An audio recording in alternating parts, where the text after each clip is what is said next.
인공지능 바이블 동영상 강의를 시작하도록 하겠습니다. 요 전 녹화에서 이제 우리가 랜덤 포레스트까지 했었거든요. 지도학습에서. 랜덤 포레스트는 이제 우리가 설명할 때 양상부를 이용한 대표적인 기법이다라고 했습니다. 그래서 양심에 걸리지 않아요. 그래서 양상부에 대해서 오늘 여러분 교재는 자세히 소개되어 있지 않지만 설명해 드리도록 하겠습니다. 양상분이라는 건요, 뭐냐면 주어진 자료로부터 모든 랜덤하게 뽑겠죠. 뽑아가지고 여러 개의 예측 모형을, 그러니까 데이터에서 여러 개를 랜덤하게 데이터 뽑아가지고 여러 개의 예측 모형을 만들어요. 그래가지고 이것을 결합해서 하나의 최종적인 예측 모형을 만드는 방법이다 라고 보시면 돼요. 그래서 앙상블은 이제 어떤 이런 기법을 말하는 거고요. 그러면 앙상블에서 사용되는 이런 예측 모형을 만드는 여러 가지 방법들은 뭐가 있느냐? 그러면 이제 여기 보시는 것처럼 배깅이라는 게 있고요. 부스팅이라는 게 있고 랜덤 포레스트가 있는 거예요. 이해하셨죠? 그러니까 앙상블 컨셉이라는 거는 이제 데이터에서 여러 개 샘플을 여러 번 해가지고 그 샘플 A라는 방식으로 샘플링, B라는 방식으로 C라는 방식으로 샘플링해서 세 개의 모델을 만들고 그걸 결합해서 예측하는 방법인데, 이때 이 예측 모형을 만들거나 이러는 것에 따라서 방법이 여러 가지가 있어요. 배깅, 부스팅, 그 다음에 여러분이 요 전 시간에 배웠던 랜덤 포레스트. 물론 랜덤 포레스트가 가장 많이 쓰이지요. 하지만 이제 배깅과 부스팅도 그냥 용어는 알아두셔야 되죠. 왜냐하면 여러분들이 지금 처음 하시는 거기 때문에 이런 용어들에서 막히면은 이제 뭐랄까, 실력이 안 는다, 아니면 또 진도가 안 나간다, 이런 일이 벌어지거든요. 어쨌든 그래서 배깅이라고 하면 그 앙상블을 사용하는 기법 중에서 배깅이라고 하는 기법이 있어요. 잘 안 쓰이죠. 요즘도 랜덤 프로세스 많이 쓰지만 어쨌든 배깅이라는 한 것도 있는데, 이게 뭐냐면 불확실한 예측 모형, 제대로 된 거 아니라는 거죠. 불확실한 예측 모형이라는 거는 모형에서 불안정성을 제공함으로써 예측을 확산시키는 기법이다.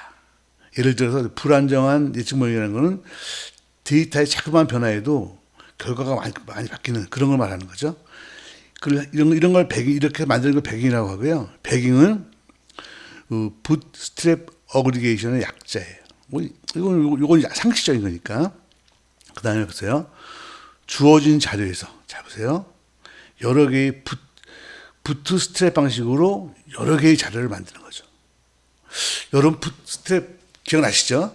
이거 제가 강의 설명했었어요. 옛날에 부트스트랩, MC 이래가지고 설명했던 적이 있었어요. 기억 안 나시면 안 돼요. 그래서 부트스트랩 방식으로 자료를 형성해가지고 여러 개를 만들죠. 그래가지고 이거 예측하는 방법이다. 그런 거 보시면 되고요. 모르시는 분들을 위해서 부트스트랩 자료는 주어진 자료로부터 동일한 크기의 샘플을 랜덤 복원 수치로 뽑는 걸 말하는데, 언제 쓰는 거냐? 여러분 기억나시죠? 확률법까지 모르는 경우에 쓴다라고 했어요. 어쨌든 그 부트스트랩을 배우셨기 때문에 부트스트랩 방식을 이용해서 주어진 데이터로부터 이렇게 모형을 만드는 거죠. 그걸 배깅이라고 하고요. 그럼 배깅은 한번 어떤 게 있나 볼까요?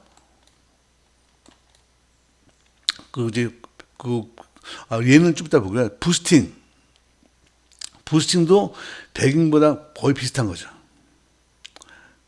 그리고 이제 이것들 최종판이 여러분이 배운 랜덤 포레스트, 지난 시간에 배웠어요. 그렇죠? 그래서 보시면 배깅과 부스팅보다 더 많은 부작용성을 주고 선형을 결합해서 만드는 방법이다. 그래서 예측력이 아주 높다. 그래서 중요한 건 앙상블을 이용해서 모델을 만드는 방법은 여러 가지가 있었어요. 근데 그 중에서 여러분이 지난 시간에 배웠던 랜덤 포레스트가 가장 좋은 것이다. 이렇게 보시면 되겠어요. 이해하셨죠?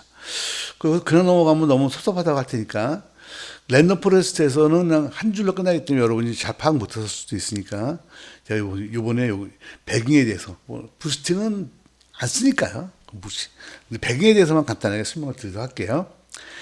배깅에서 보면 이제 배깅을 하려면 이런 패키지를 로딩하면 된다. 했죠? 그 다음에 이제 보시면 똑같이 아이리스 데이터를 쓴다고.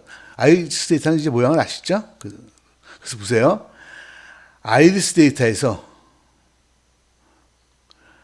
아이리스가 150개잖아요. 150개만큼을 뽑는 거예요. 임의의 수로. 부스팅 알죠? 그거 뽑았어요. 그래서 그러니까 150개를 임의에 뽑아서 또 150개 만들고 또 150개에서 임의에 뽑아서 150개 만들고 그래서 몇 개를 만들어야 5개의 데이터를 만드는 거죠. 이걸 우리가 이제 보면 그 여러 개의 약간 불확실한 그 모델을 만든다 그럴 때 5개를 만드는 거죠. 이 5개를 갖다가 이렇게 5개의 데이터 갖고 더 만들 수도 있어요. 그건 여러 번 만드는데 지금 5개만 만들었다고 보는 거예요. 5개 만들고 이거 조건부 추론나무 여러분 저한테 배우셨어요. 조건부 추론나무를 이용해서 모델을 만들어요. 보이시죠? 데이터 1으로 만들고 데이터 2로 만들고 보이시죠? 그러면 이제 똑같은 데이터에서 부스팅 방법에 의해서 똑같은 그러니까 150개의 아이리스 데이터에서 150개를 뽑아서 하나 만들고 또 150개를 인물을 뽑은 거니까 뽑아서 하나 만들었어요. 그래서 그거 갖고서는 이렇게 트리 구조를 그 5개 만들고 이거 여기다가 조건부 추론나무를 적용해서 예측 모형을 다 만들죠. 5개를. 요거는 우리가 이미 조건부 추론나무 했었어요. 의사가측나무 이해하셨죠? 그다음에 이제 이거 갖고서는 예측을 쭉 해보죠. 뭐 잘 되죠, 뭐. 여기까지 하면 요거는 이제 조건부 추론나무를 위한 예측이라고 볼 수가 있는 거고요. 이제 이 5개를 묶어야죠. 데이터 프레임으로 스페시스 해가지고 5개를 다 묶어버려요. 그 모델을 테스트라고 하고요. 그럼 테스트를 모양을 보면 이런 식이 되죠. 쭉 나오겠지만 그 테스트라는 모양을 쭉 만들고요. 묶는 거 보이시죠? 5개를 다 묶었어요. 그 다음에 어떻게 해요? 자, 그 다음에 이제 이 5개 묶은 거 갖고서는 5개 묶은 거에서 예측 모형을 만드는 건데 이때 이제 이 묶은 거를 조작하는 함수가 있어요. 요 함수인데요. 지금은 요 함수를 설명하지 않을 거고 요대로 쓰시면 잘 돌아갈 거예요. 그래서 이제 최종 모형의 통합을 위해서 사용되는 함수다. 그래서 이제 부스팅해서 쓴다. 이렇게 보시면 되겠어요. 그래서 요 함수에다가 그 데이터하고 어디를 할 것이냐를 넣어주시게 되면 그래가지고 요거는 실제로 요 결과 리절트하고 최종 결과하고 비교를 해서 만들어 보고 여기까지 이렇게 해서 하면은 이제 우리가 앞에서 했던 똑같은 결과가 나오게 되는 거죠. 그래서 여러분 여기서 알아서 하는 게 뭐냐면 내가 이걸 굳이 한 이유는 뭐냐면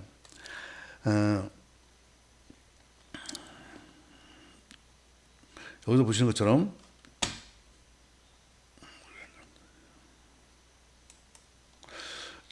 것처럼 여러 개의 모델을 만든다라는 그 앙상블에서 여러 개의 모델을 만든다는 그런 개념을 갖춰주고 싶었어요. 그래서 여기서 보시는 것처럼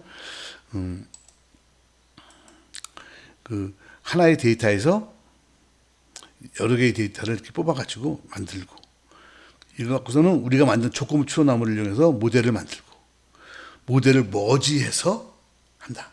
그 컨셉이 있잖아요. 그 컨셉을 알려드리고 싶었어요. 그래서 그 컨셉을 이용하는 게 이제 부스팅 뭐 여러 가지가 있고요. 그중에서 가장 마지막에 제일 잘하는 게 랜덤 포레스트다라는 것을 여러분께 설명을 드립니다. 이해하셨죠?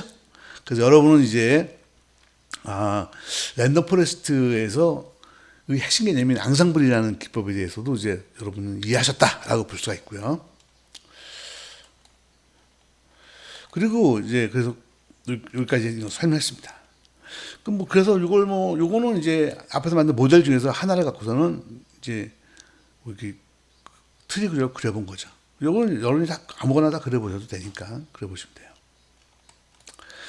그 다음에 여기까지 해서 여러분이 보신 것처럼 자 지도학습, 비지도학습, 강화학습 세 가지가 있는데 그래서 지도학습은 회귀하고 분류가 있었고 회귀 중에서는 의사결정 트리 랜덤 포레스트 방금 앙상블 버전 말씀드렸죠? 이게 다 연결된 거예요. 연결되어 있는 거예요. 그러니까 어떻게 보면 의사결정 트리 ID3에서 의사결정 트리로 의사결정 트리에서 이걸 갖다가 랜덤 부스팅해서 랜덤 포레스트로 이렇게 발전한 거라고 보시면 돼요. 그거를 한 단계 더 업그레이드 시킨 게 서포트 벡터 머신이에요. 그러니까 결국 그 ID3에서 시작해서 의사결정 트리 부스팅, 랜덤 포레스트, 서포트 벡터 머신으로 쫙 이어져서 발전해 온 거예요. 이해가 되시죠? 원리는 뭐예요? 앙상블이라는 컨셉이에요. 그러니까 처음에는 의사결정 트리를 하나 만들었고요. 이제 하나 만들지 말고 여러 개를 만들어서 똑같은 데이터에서 여러 개를 의사결정 트리를 만들어서 그걸 합치면 더 정확하지 않느냐. 그래서 나온 것이 부스팅 쭉 시작해서 랜덤 포레스트. 랜덤 포레스트보다 더 정확한 게 서포트 벡터 머신 지금 하는 거예요. 사실 랜덤 포레스트나 서포트 벡터 머신은요 2010년경쯤 되죠. 2010년경쯤에 이제 딥러닝이라는 컨셉이 나와가지고 센세이션하게 히트를 쳤어요. 그 전까지 2010년 전까지만 해도요 딥러닝을 빼고는 랜덤 포레스트나 서포트 벡터 머신 같은 것들을 이용해서 예측하고 식별하고 하는 것들을 했었던 거예요. 그 대부분 이제 이게 주였다가 2010년에 딥러닝이 나오면서 이제 그게 이것들의 딥러닝은 이제 데이터를 많이 학습을 많이 시키면 데이터가 작을 때는 왜 이거보다 못하고요. 많이 시키면 이 만들어진 딥러닝 모델이 랜덤 포레스트나 서포트 벡터 머신보다 더 정확한 거예요. 그래가지고 오늘날의 인공지능을 이끌었다 이렇게 보시면 되고요. 하지만 여러분이 꼭 기억하실 건 뭐냐면 딥러닝 실대가 있고 의사결정 트리, 랜덤 포레스트, 서포트 벡터 머신으로 쭉 이어지는 요 계열을 쓸 때가 있는데 저는 개인적으로 실무에서 쓸 때는 실무에서 업무상 회사에서 쓰거나 이렇게 할 때는요 사실 이쪽 의사결정 ID3 의사결정 트리 여기다가 앙상블을 이용한 랜덤 포레스트 서포트 벡터 머신 이런 요 계열이 좀 더 정확하다라고 볼 수가 있습니다. 이해하셨죠? 적절한 답이 떠오르지 않네요.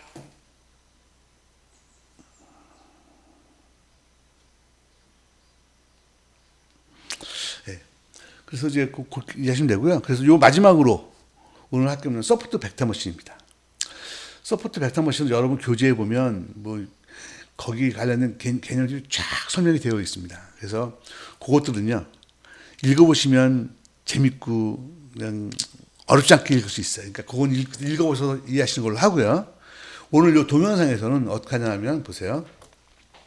서포트 벡터 머신은요 코르테하고 벤킷이 1995년에 제안해서 2010년까지 아주 잘 유명하게 쓰였던 것입니다.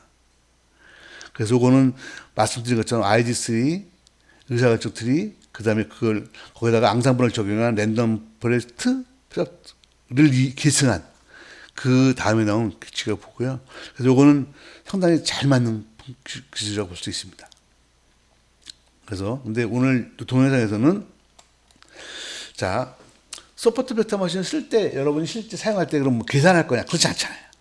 그 여기서 보시게 되면 서포트 벡터 머신을 사용하기 위해서는 우리가 주로 쓴 게 R인데 R에서는요 패키지가 두 개 있어요. E1071 또는 컨랩이라는 두 가지 패키지가 있는데요. 여러분 교재는 컨랩이라는 패키지를 이용해서 하나하나 구체적인 단계를 설명을 했어요. 아니. 여러분 교재는 이제 이 1071이라는 패키지를 이용해서 이게 원래 처음에 도입한 거죠. 그래서 이제 하나하나 원래 설명했고요. 오늘 이 동영상에서는 그러지 말고 요거 이후에 나온 컨랩이라는 패키지를 이용하면요. 뭐 파라메타나 이런 거를 찾을 필요 없이 그냥 한 방에 끝나버리거든요. 그래서 여러분 책에는 이제 서포트 벡터 머신을 하기 위해서 단계가 있고 그것도 파라메타를 찾아가지고 적용하는 단계들을 쭉 설명해 놨는데 그거는 이 1071 패키지를 쓰는 경우고요. 요 이후에 나온 컨랩 패키지를 쓰면 이제 그거 없이 그냥 바로 하도록 좀 더 간단해졌어요. 그래서 요 동영상에서는 요 컨랩이라는 요걸 이용해서 바로 한번 만들어 볼게요. 자, 여기서 보시는 것처럼 컨랩을 인포트 시키고요. 보이시죠? 서포트 벡터 머신을 구성하는 명령어를 이용해서 아이리스 데이터를 갖고 분석을 하고 이거 갖고선 예측을 해버리는 거죠. 우리 이걸 많이 해봤던 거죠. 그래가지고 이제 이걸 테이블을 비교를 하는 거죠. 간단하죠. 이게 이 1071 패키지를 이용하면 파라메타를 찾아서 해야 되는 쭉 단계가 있는데 그거는 여러분 책에 설명이 되어 있으니까 그걸 참고하기로 하시고요. 오늘 동영상에서는 이제 이 컨랩을 이용해서 한 번에 다른 패키지처럼 간단하게 회귀나 뭐 그런 것을 간단하게 이렇게 모델 만들고 바로 예측하는 이런 식으로 실습을 하는 걸 예를 제시하고 오늘 할 거고요. 그 다음에 여기 보시게 되면 그 다음에 이제 서포트 벡터 머신에 많은 초평면이 이런 개념들이 있거든요. 이런 것들은요. 사실은 몰라도 되는데 이제 공부하는 거니까 이런 개념들은 알고 있어야 돼 설명을 한 거예요. 그러니까 여러분들께서 요것들은 공부해 보시면 좋겠습니다. 그래서 초평면, 분리초평면, 마진 분류기, 그다음에 소프트 어렵지 않습니다. 요런 그림들은 다 해놨고요. 그래서 요걸 기반으로 해서 서포트 베타 머신이 코스트나 감마라는 파라미터 툴을 고려해야 된다라고 해서 이제 실습을 들어가는 겁니다. 이해하셨죠? 그래요. 그래서 오늘은 그 여러분들께 이제 아까 보여드린 것처럼 그 지도학습에 대한 좀 많이 넘어갔는데 잠깐 좀만 요거는 마무리할 거니까요. 좀만 참아주세요.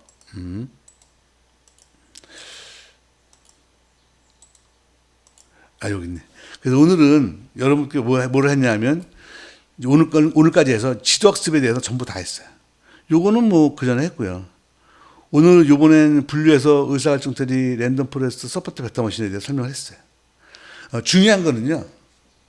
이것들이 ID3로부터 시작해서 쫙 연결된다는 거죠. 연결되다가 중간에 앙상블이라는 개념이 추가돼서 좀 발전이 왔다는 걸 여러분이 이해하셔야 됩니다. 요게 제일 중요해요. 요 말을 하고 싶었고요. 그래서 ID3, 의사결정 처리, 랜덤 포레스트, 서포트 베타 머신이 다 연결된다는 거를 여러분께 꼭 말씀을 드리고요. 적절한 답이 떠오르지 않네요. 그리고